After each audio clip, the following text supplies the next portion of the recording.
ஆனால் இந்தியா முழுக்க நீங்க பாத்தீங்கன்னா எல்லா மாநிலங்கள்லயுமே பாரதிய ஜனதா கட்சிக்குன்னு ஒரு பேட்டர்ன் இருக்கும். அதிமுக காரங்கனா இருந்தா பக்கத்துல இருந்து காதை விரிச்சு காட்டு. எனக்கு ஒரு மாநிலத்துல ஒரு பெரிய கட்சியோட பிஜேபி கூட்டணி சேரும். அப்படி சேர்ந்த பின்பு அந்த கூட்டணி என்பது கொஞ்ச நாள் அதனுடைய டைனமிக்ஸ் மாறிடும். பிஜேபி பெரிய கட்சியா வளர்ந்துரும். இது வேற எந்த கட்சிக்கும் நடக்காத ஒரு நிகழ்வு. இது தமிழ்நாட்டிலையும் நடக்கிறது, நடக்க போகிறது.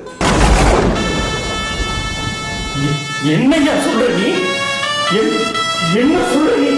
அந்த கூட்டணி என்பது கொஞ்ச நாள் அதனுடைய டைனமிக்ஸ் மாறிடும். பிஜேபி பெரிய கட்சியா வளர்ந்துரும். இது தமிழ்நாட்டிலையும் நடக்கிறது, நடக்க போகிறது. ஏன்னா நான் இழிச்ச வாயன் பாருங்க, கிச்சனா எது கொடுத்தாலும் வாங்கிப்பா, எதிர்த்து கேள்வி கேட்க மாட்டேன்ற இலக்காரன் தான். நாங்க இப்போ 22ஆம் தேதி முருகரை கையில் எடுத்திருக்கிறோம். பாஜகவுக்கும் முருகருக்கும் சம்பந்தமே கிடையாது. அது முருகர் தமிழ் கடவுள். 22ஆம் தேதி முருகரை கையில் எடுத்திருக்கிறோம். அவங்க RSS ஓட இதுதான். 2026 தமிழ்நாட்டே கையில் எடுப்போம். ஏசுக்கிறீங்க நீ சொல்லுப்பா. 2026 தமிழ்நாட்டே கையில் எடுப்போம். எங்க இன்னொருத்தரும் சொல்லு பாக்கலாம். சொன்னேனே பரவாயில்ல சொல்லுப்பா. 2026 தமிழ்நாட்டே கையில் எடுப்போம். ஏன்னு கேட்கறதுக்கே இவ்வளவு கேவலமா இருக்கு. இவனுங்க எல்லாம் தேர்தல் நின்னா எவ்வளவு பெரிய கேவலமா இருக்கு.